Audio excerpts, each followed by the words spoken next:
Back with Brian Hayes and Martin Biron. Gentlemen, the Flames traded away Elias Lindholm. They also have three of the best assets on our current trade bait board: Jacob Markstrom, Noah Hanifin, Chris Tanev. But now that they're so close to a playoff spot, are they better off trying to hang on those guys and get in, or do they remain committed to being sellers, Marty?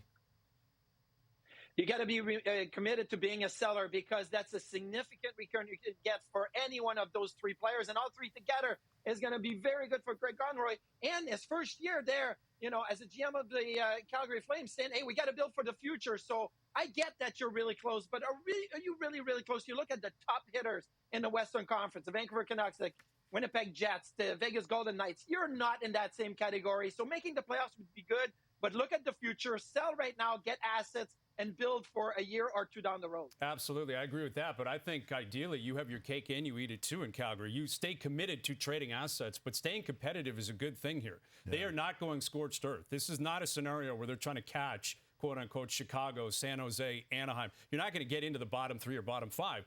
Huberdeau's there long-term. Kadri's there long-term. Coleman's there. Maybe they keep Hanifin. They have to figure out what they're going to do in net. I think they move off Tanev for sure. But you got to build a culture. You want to keep a culture there. You trade assets for the future, but you don't want this to completely fall off. If you get a scenario like they've seen the last week, I think that's perfect. You trade Lindholm. You traded Zadorov earlier in the year. Again, Tanev and probably a goalie. Get assets, but keep winning.